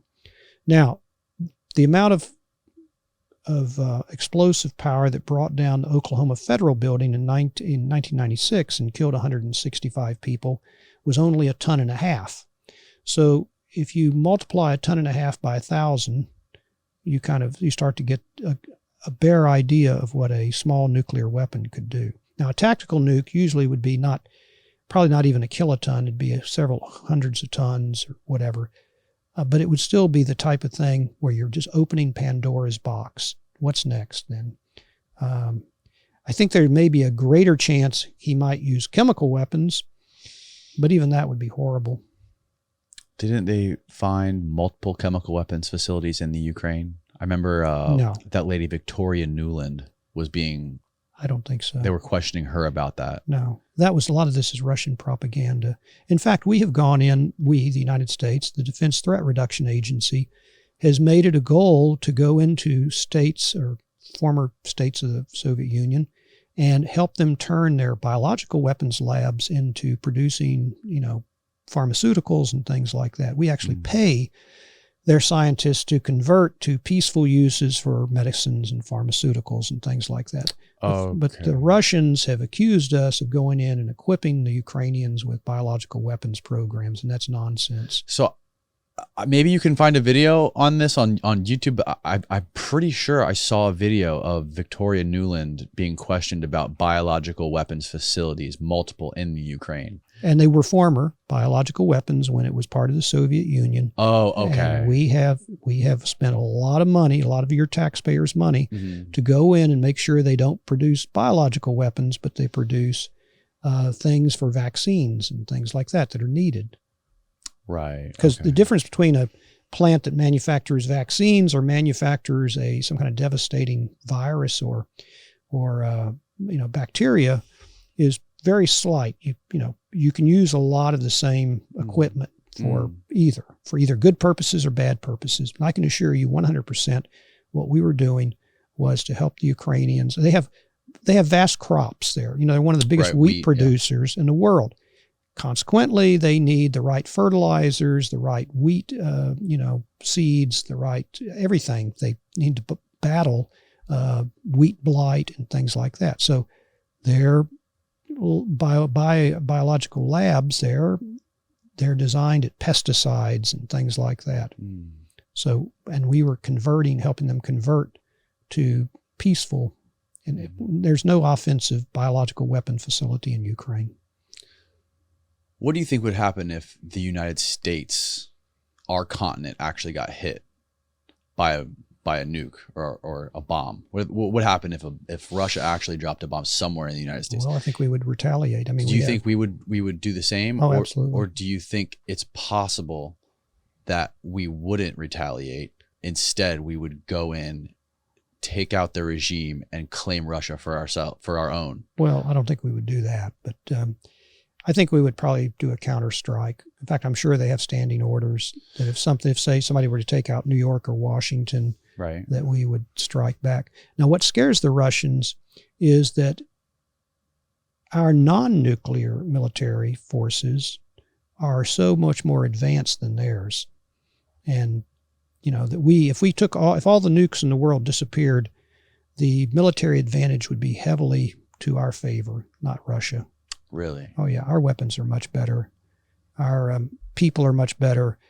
Our military is set to devolve as much power downwards as possible to where a local field commander has a lot of authority. The opposite is true in Russia. There's top down. If you take out a Russian colonel or a general, which they've done, then the rest of them are like running around like chickens with their heads cut off because they don't know what to do. But strategically, wouldn't the United States rather just claim Russia rather than just put a crater and kill and just respond by killing more people? Well, I guess, yeah. Because I don't think we have any plans to make Russia the 51st state. But if hypothetically there was a crater in Washington from Russia, would any other country blame us for going in and just taking Russia for our own? No. And if the only other option is murdering hundreds of thousands of people with another nuke. I would assume, Danny, that our counterstrike would be against certain military facilities. And yeah, there would be civilian casualties. Right. But I think we would be hurriedly striking Russian military facilities. And we know where they are.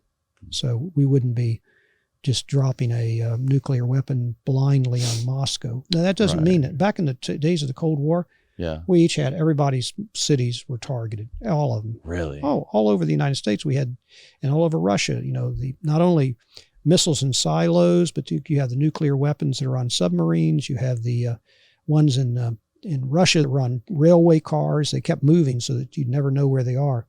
And that's, of course, the big secret of the submarines is you don't know exactly where they are. And so they could launch missiles with, 100 kiloton weapon or bigger megaton weapon off of a submarine that you don't know where it is.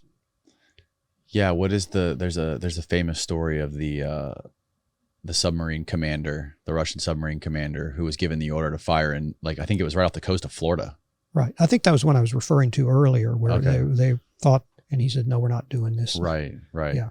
On the scale of threats, obviously Russia being a huge one, where does North Korea fall? Well, okay, that's a difficult one because they have proven nuclear weapons and they have proven missile capacity, including missiles that can reach the United States. This is unlike Iran, which has neither, at least that we know of. But North Korea has been assiduously developing a nuclear weapons inventory for a good 30 or 40 years, and I'm sure they have a stockpile of weapons now and missiles that can deliver them. It's a very, very difficult, what we call a difficult human target. Not impossible, but they've got such a police state there that it's difficult to get access to their people. But we know that there are some people that are very unhappy with Kim Jong-un and the ruling party, and we just have to devise ways to appeal to those people. Are there any CIA spies in North Korea? I hope so. That would be, I would imagine, one of the hardest jobs to be a spy in a place like North Korea. Well, I can imagine, yeah. That's a place where I could just from the stories I've heard of people that have visited that place, it's virtually impossible as a Westerner to fit in there. Right.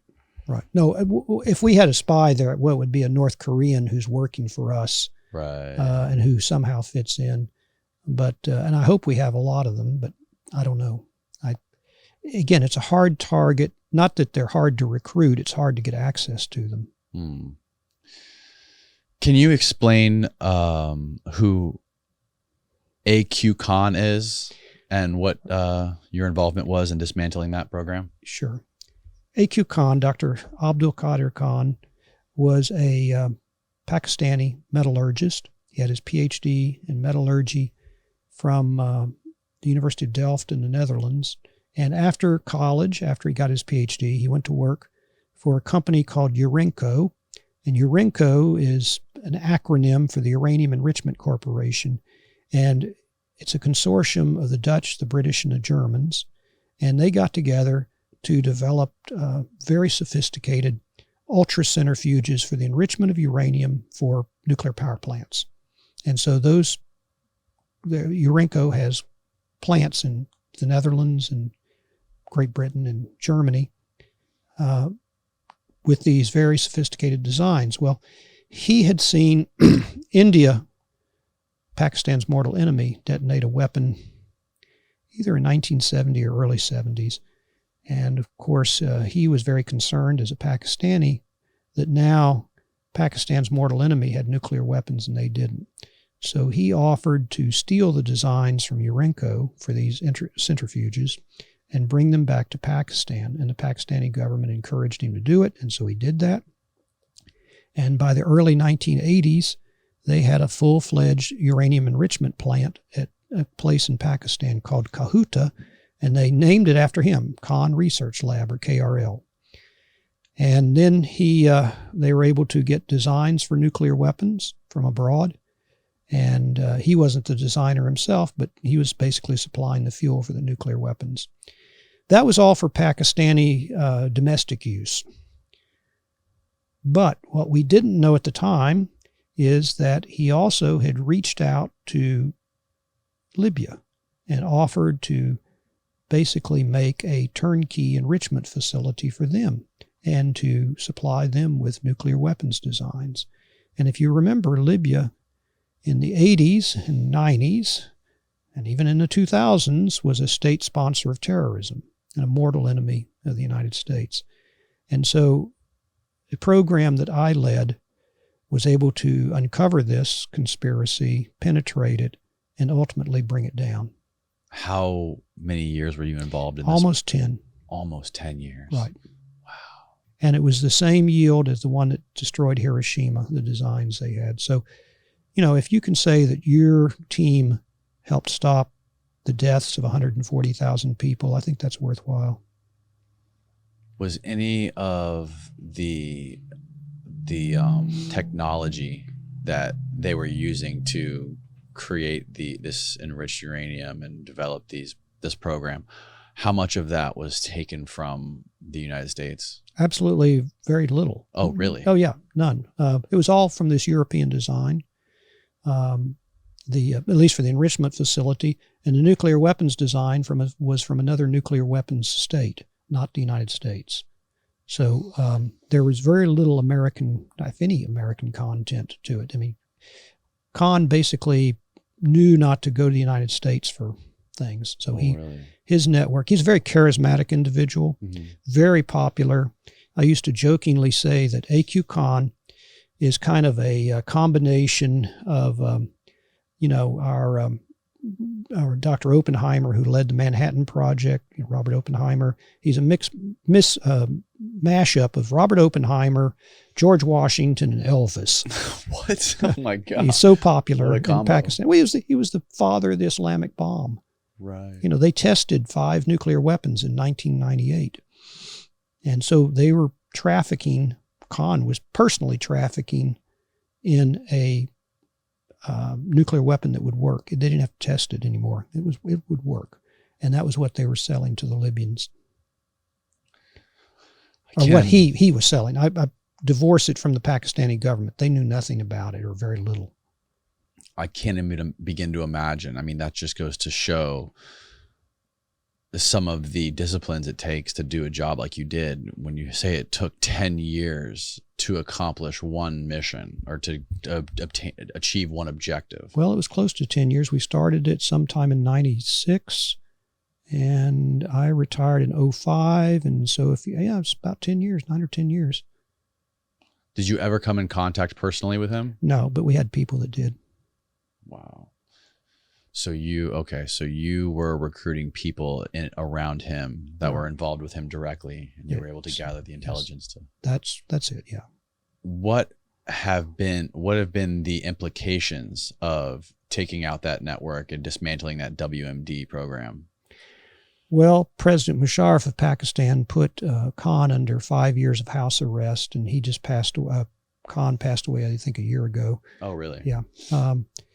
We also assisted the governments, because the network was not just a single network. I mean, it was a worldwide network.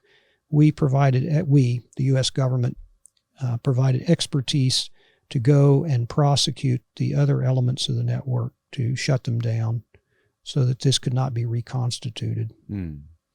But when our director, George Tenet, he was the one that confronted Musharraf. Musharraf knew nothing about what Khan was doing. In fact, they hated each other, Khan and Musharraf did, because Khan, he saw Khan as a potential rival for power in Pakistan. And Musharraf's gut reaction was to just kill Khan, and Director Tenet said, no, that's not what we want. We don't want asking you to kill the guy. Right. So he put him under house arrest for 5 years, and then they clamped down, and then we went to all the governments that the other parts of the network were in and helped basically throw those folks in jail. What do you think this nuclear threat evolves into, or do you think the threat of actual nuclear bombs, explosions is going to last forever? Or do you think that we're going to evolve into some sort of super advanced weapons? We've gone for almost or more than 70 years without another one being detonated in anger. I mean, the last one was in 1945, so that's 77 years since we've, Hiroshima and Nagasaki, and we've avoided war until now. But as I said earlier, the more countries that have this, and especially if they're not stable governments, right? If the Russians and the Chinese and our allies, the French and the British have it, maybe and the Israelis, I'm sure, have it, but these are governments that are led by rational people. We may not like them, but they're led by rational people, and they know the consequences if they were to use a nuclear weapon. But the more countries you have, the more chances for some rogue leader or irrational leader to decide to use one. And so that scares me. But I don't foresee a strategic nuclear war between any of the major nuclear weapons powers. We're all, I think, conscious of how devastating that would be. Yeah. Which leads me to another subject I wanted to discuss, which I think these two are very much related. I'm not sure if you're aware, but there are, you probably are aware, there are a number of officers who were in charge of nuclear sites in the U.S. and abroad who have claimed to seen UFOs hovering above nuclear silos. And there's a whole book written about it, documenting all these different cases in Europe, here. What do you make of the UFO phenomena? What do you believe, and what do you not believe? I think that there is a possibility that these UFOs, or now they're called UAPs, unidentified aerial phenomena. I'm not sure why we changed the name, maybe because UFOs were ridiculed so much, so now we have to have a new acronym. But, we commissioned a government report on these. The DNI that's the Director of National Intelligence, issued a report about, I think it was earlier this year or a few months ago, saying that we can account for some of these, but there's some of these we can't account for why or how, what these are. We don't have any proof, what these things are.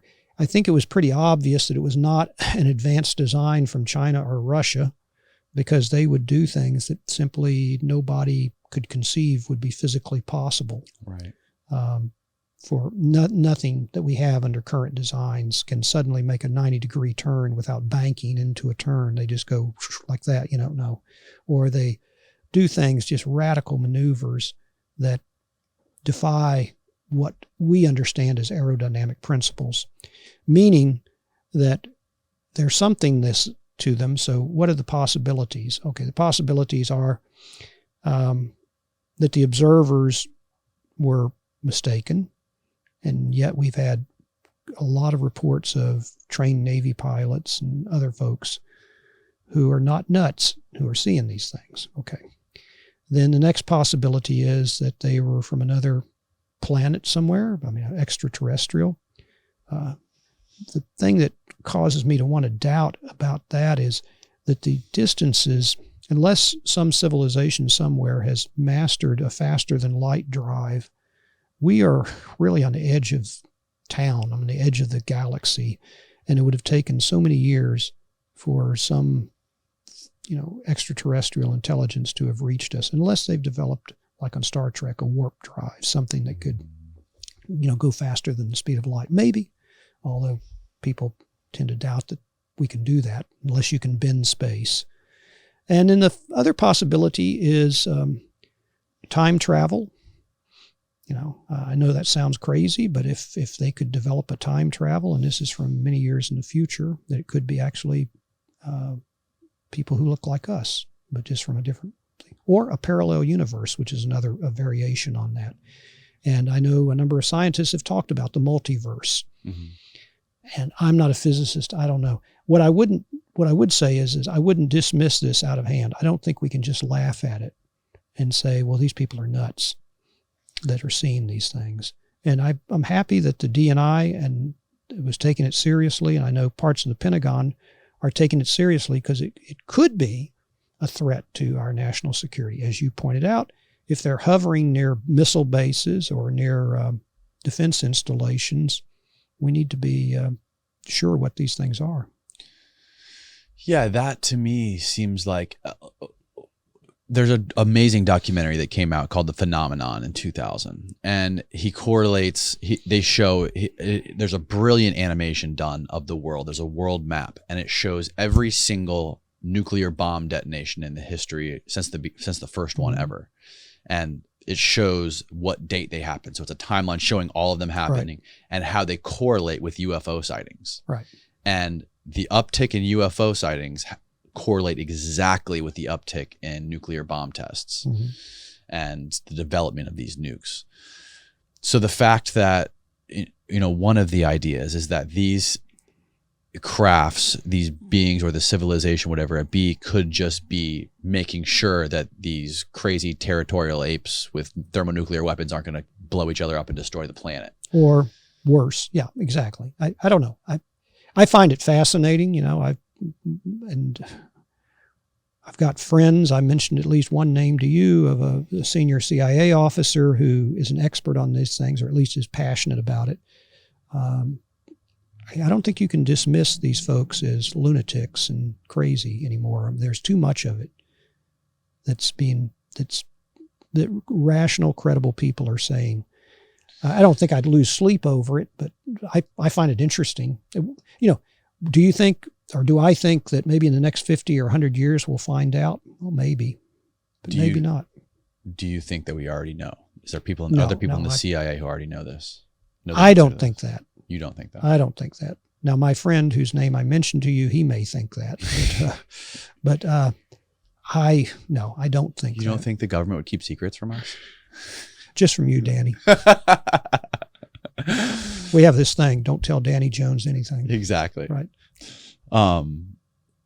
Yeah. No. I mean, the fact that the Pentagon would come out and talk about this publicly says something. That's what my point is. That finally we're acknowledging a subject that was been up until now ridiculed, that this was the lunatic fringe. Mm-hmm. And now it's becoming, well, maybe it's not as crazy as they think. Do you think it's possible that there are organizations funded by the government in the United States, private organizations, Lockheed Martin, Boeing, who have technology, advanced technology that academia around the world, scientists don't know about, that they discovered that could explain some of these things that they have been working on? Possible, yes, but and also I would say parenthetically, I hope so. I mean, I hope we would have something like that, but I kind of doubt it. I think most of the people that I know that are skilled in aerodynamics say this far exceeds what we or the Chinese or the Russians or the British or the French can do. I mean, you're asking, is it possible that we could design craft like that and they're so super secret that we're not telling anybody? Or back engineer, found them and back engineer, be working on the back engineer to learn it. That would be great. Maybe that'll be my next novel. Yeah. It's fascinating, the idea that we could have discovered that technology and trying to back engineer it specifically because we're worried about weapons. We want to think we don't want this to get in the hands of the Chinese or the Russians. We want to figure it out first.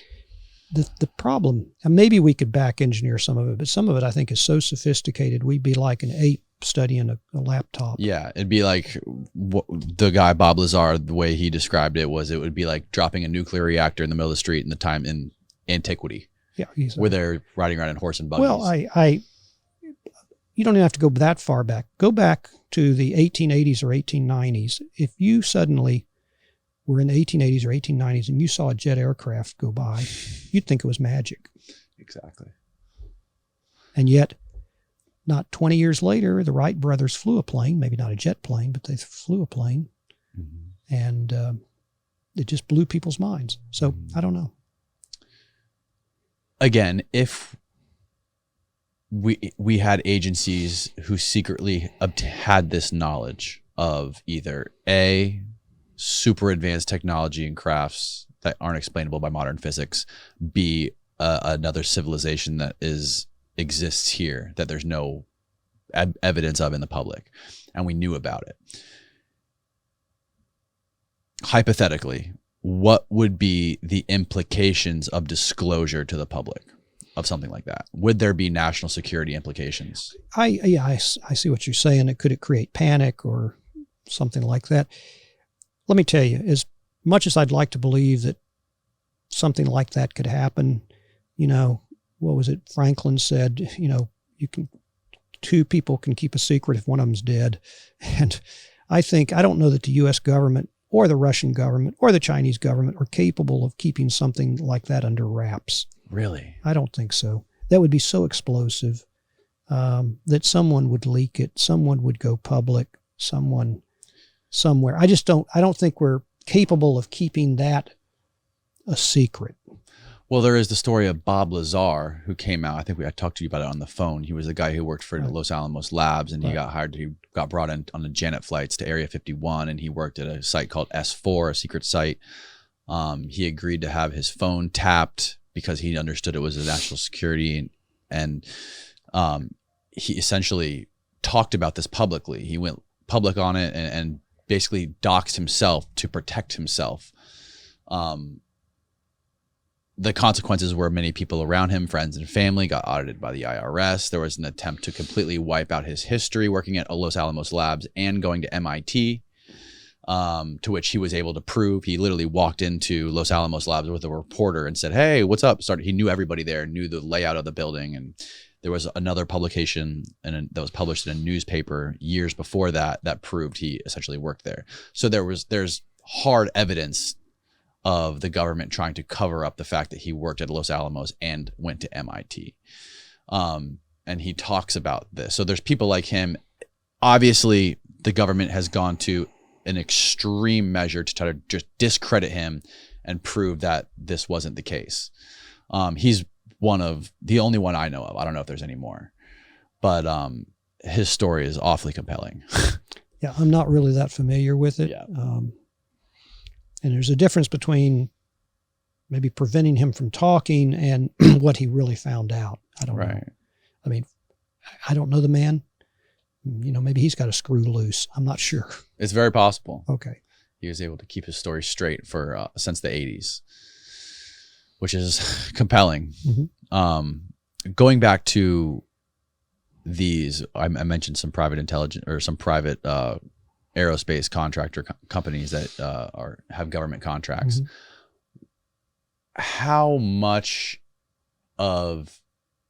intelligence is through private contractors, and how much does the CIA or the government rely on private contractors? Actually, quite a bit, especially since 9/11.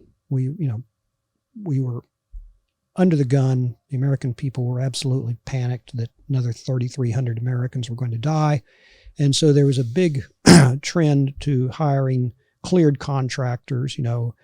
I was a cleared contractor. I had retired from the CIA in 2005, and they needed my skill sets doing certain things. And I had the experience. Intelligence work is like any other profession. The more you do it, hopefully the better you get at it. And so you can't just replicate that with a new trainee.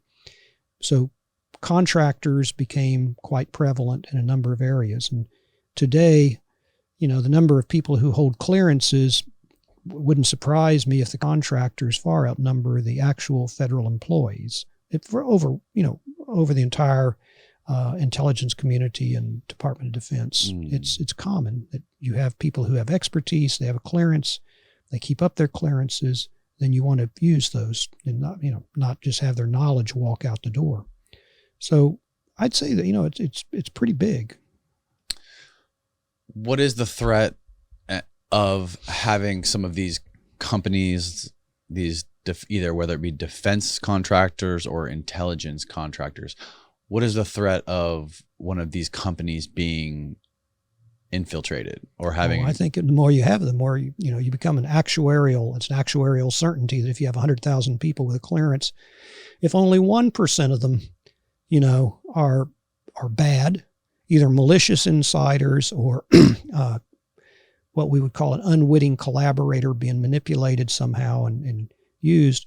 Well, that's if you had 100,000 and 1%, then that means there's 1,000 of them. I don't think there's 1,000 penetrations of the U.S. government, but what I'm saying is, the bigger the number of people you have that have clearances, the greater the number of spies, threats inside you've got.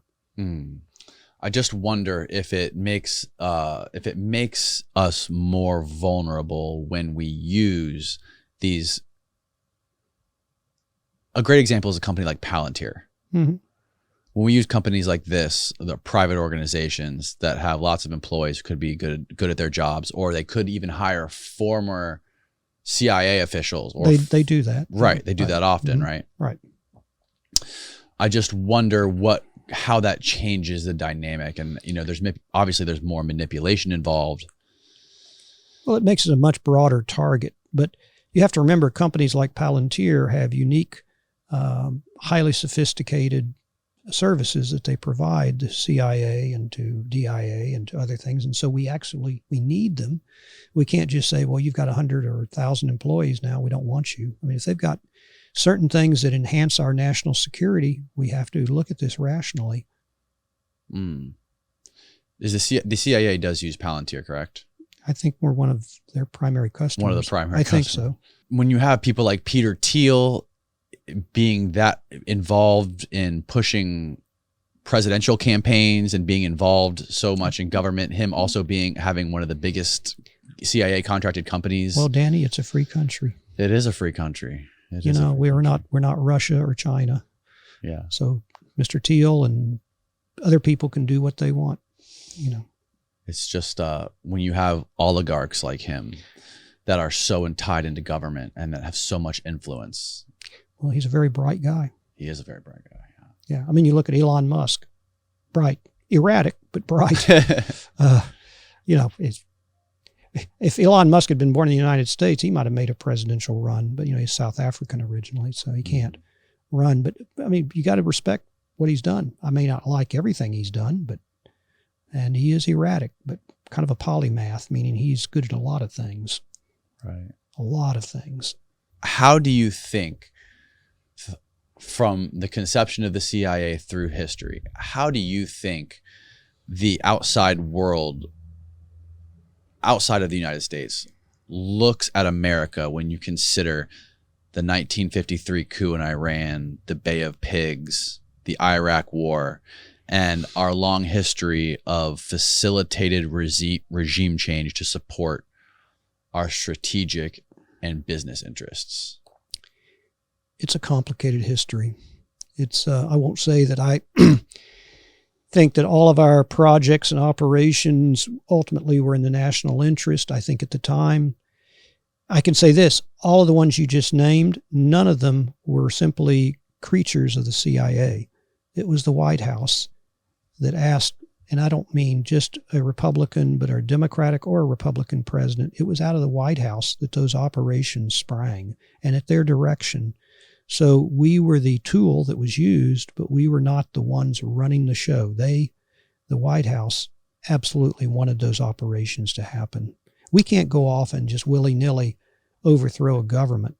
We have to have a finding. And that's true. That was true even in the 50s and 60s. We didn't just do this on our own. It was at White House direction. Isn't it true that Allen Dulles and John Kennedy they butted heads a lot, and he had different goals and aspirations than the president? Of course, his brother John Foster Dulles was the Secretary of State. Right. So they had kind of a lock on the foreign policy and the intelligence collection things. I'm not sure. I mean, I know Dulles was fired basically after the Bay of Pigs. Right. But whether they butted heads, if they were butting heads, it was probably over that. Because, as you know, the invasion of Cuba, our invasion, possibly could have been successful had we had more U.S. air cover, and Kennedy refused to do that. Mm-hmm. So I could see that Dulles and some other CIA officers at the time would rightly blame Kennedy for getting weak knees and not following through. Whether the invasion was justified or not, I'm just saying that I could see the mentality that there were naval ships, there were U.S. fighter jets and stuff that could have intervened, and some of the CIA officers felt like that Kennedy had betrayed them. There was a famous quote from Kennedy with, I believe it was the French prime minister or ambassador. Yeah, the French ambassador, where he says, "I don't think I'm in charge. I don't have control of what's going on." I think he was referring to Allen Dulles and his aspirations. Well, this may have been what led Kennedy to fire Dulles. Right. Maybe he lost confidence in him. Mm-hmm. And, this also is entrenched in the conversation of conspiracy theories. The JFK assassination is one of the biggest conspiracy theories in America. And I don't even think many people even consider, I hate the term, term conspiracy theory is a negative term in general. And I don't even think I know that the JFK assassination isn't even a conspiracy theory anymore. There's been so much evidence released, and so many people have dedicated books and documentaries and studies to this that no one even refutes some of the evidence, how none of it links together, whether it be the magic bullet or the Warren Commission reports, the witnesses that have been interviewed after. It's sort of like the JFK assassination now is like, okay, you guys did your homework, we don't want to talk about it. And when it comes specifically to the CIA is synonymous for some of the biggest conspiracy theories, like MK Ultra. Well, that wasn't a conspiracy theory. That was where the agency was actually testing drugs on people and things like that. That was in the 60s and 70s. Yeah. What was the motives behind MK Ultra? I don't really recall. I think we were maybe testing psychedelics on people to see if they could be used as a truth serum, something like that. Do you think this would have been something that we may become interested in because we saw other nations doing the same thing, and we wanted to compete with them, sort of like a space race? Yeah, I mean, you've probably heard of this. We would employ psychics to see if they could, envision, read people's minds. Well, the Russians were doing that too. Remote viewing. Remote viewing, yeah. I forgot the term for it. Remote viewing. We were doing it. The Russians were doing it. Who knows who else was doing it? It seems like some of the most wacky stories that so many people write off as conspiracy theories, become true. They actually were going on some of this stuff. Right, they were. Right. It wasn't a conspiracy. It actually was going on. We admitted it, right. Yeah, well, in the church committee, a lot of this stuff came out. The fact that we had been asked to do assassination attempts against Castro, that led to Executive Order 12333, which prohibits us from doing things like that. Unless the White House directs us. What was that? Unless the White House. No. What was the executive order? 12333, 12333. When did that come out? In the mid-70s, as a result of the church committee. Okay. So there were certain things that the CIA we couldn't just go off and assassinate people. Now, a lot of folks would say that our using Predators and Reaper drones is just remote assassination, which it is, but that's been authorized by the White House. The church committee, was that before or after Operation Northwoods? I'm not sure what Operation Northwoods is. Oh, okay. Operation Northwoods was a declassified plan, I believe, that was developed under Allen Dulles to fly a empty passenger jetliner over the Caribbean and have it shot down, basically to stage a to have an excuse to invade Cuba, to say that Cubans shot down an empty shot down an American airliner. Right, as a provocation. Right. Yeah, I'd never heard of that. But again, Dulles was removed about 1963 or 63. Yeah. And the church committee didn't happen until the mid-70s. Mm-hmm. Okay. And so a number of things were a result of the church committee. Also, it led to the creation of the House Permanent Select Committee on Intelligence, the HPSC, and the Senate Select Committee on Intelligence. So you have congressional oversight of significant CIA operations, and we would have to report periodically to these two congressional bodies. And I've testified and gone down there and talked to these folks before. And they're bipartisan, both Republicans and Democrats. Mm-hmm. And if it's my experience with them is if it's judged to be in the national interest, they're usually pretty much in favor of it. Mm. Today, when you were actively in the CIA compared to today, how do you think it's changed, particularly when it comes to the media? How much influence do you think the CIA has in what we see on national news networks? Close to zero. We're prohibited from mounting propaganda campaigns in the United States. We can do it abroad, but even then we have to make sure that it doesn't leak back into the United States. So a result of the church committee is we couldn't influence American public. For instance, if I were to try and recruit you, an American citizen, to do something operational, I would have to tell you, Danny, you're working for American intelligence. I wouldn't have to say CIA necessarily, but I'd have to say you're working for U.S. intelligence, so that you are absolutely witting to the fact that what you're doing could put yourself in danger, and that you are going to accept that risk consciously, and that I wouldn't just manipulate you into doing something. And that also extends also to, we can't do newspaper articles and propaganda pieces and things like that in the United States.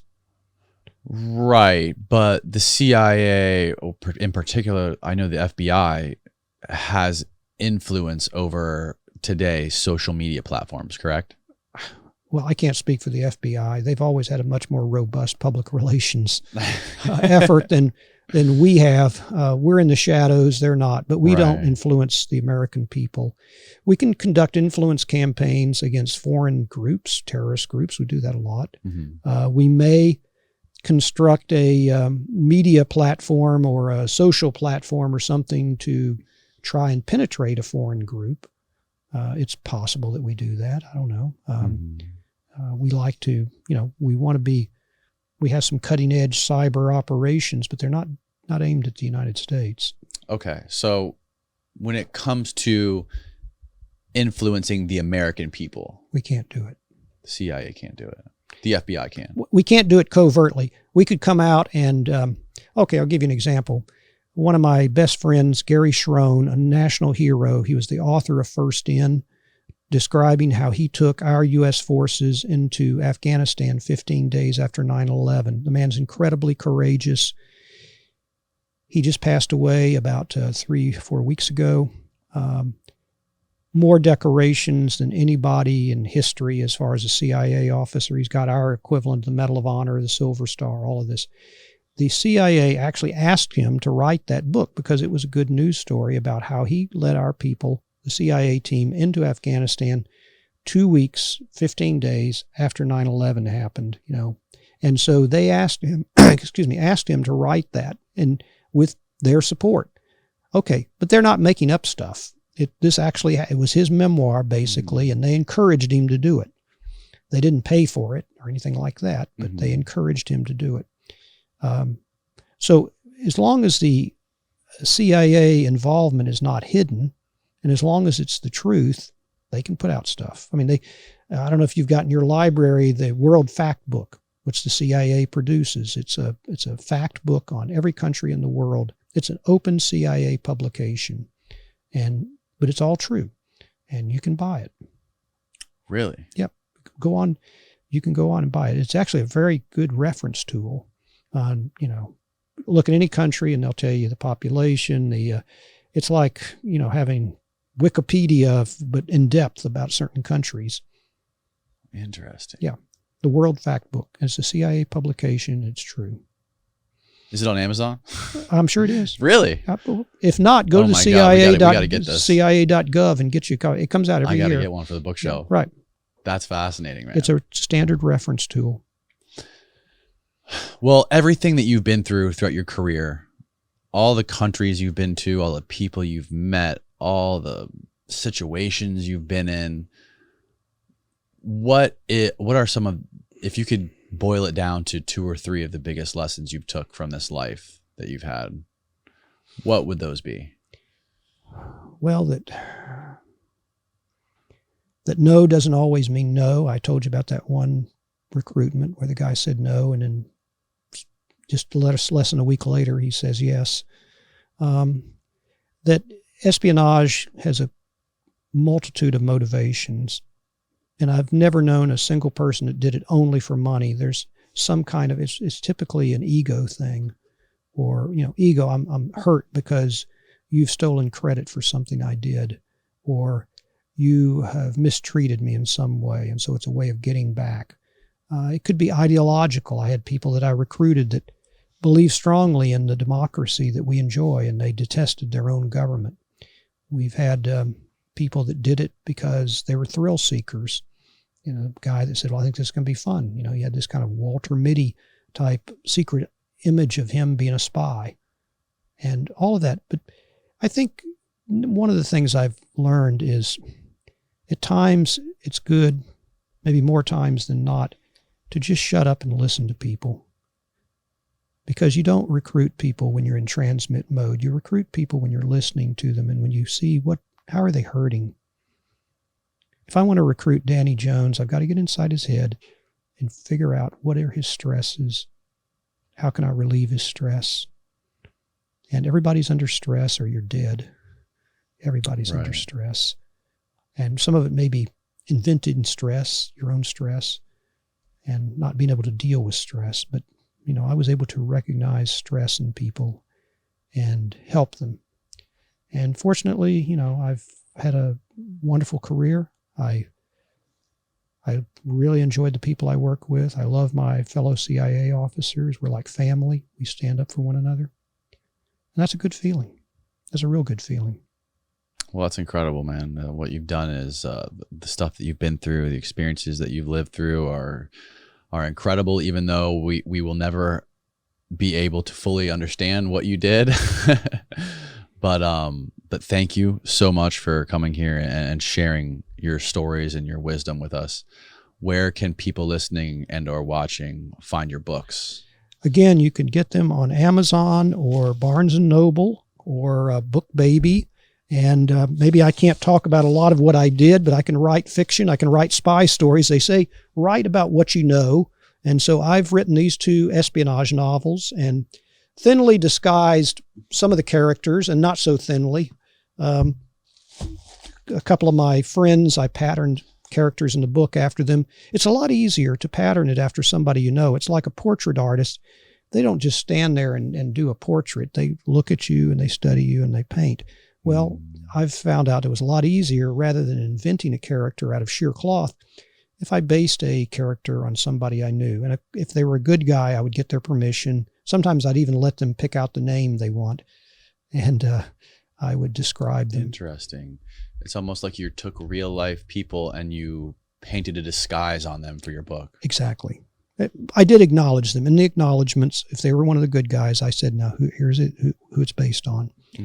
And they were tickled to be in a fictional character in a book. Do you find it hard to sort of find the thrill in normal everyday life now that you're not on these clandestine operations? Absolutely. That's why I'm writing fiction. I can live vicariously through my characters in my novels. But yeah, I did. I mean, I still wake up dreaming sometimes that I'm out trying to recruit some foreign official. Interesting, man. And it's amazing. We talked about it briefly too, but you're a runner, right? That's correct. You're an incredible physical fitness for your age. I look up to that. It's rare to find in people these days? Well, I started before I was married in 1975, and I've been fortunate I was able to continue that and the marriage for 47 years. So it was a stress reliever and a way to think about things, usually early in the morning when I go running. Unfortunately, about 2 weeks ago, I've had a case of tendonitis, and so I've been just walking rather than running, but I will get back there running soon enough. I had another accident about 1.5 years ago where I ruptured the quadricep in my left leg. And that led to about 5 or 6 months of recovery. So it seems like I don't bounce back the way I used to, but I've got a hard head. So and you got some strong legs, especially after living through that dog attack on your calf. Right. Thank you. Yeah. Cool, man. Well, thank you so much, Jim. I very much appreciate it. And that's all, folks.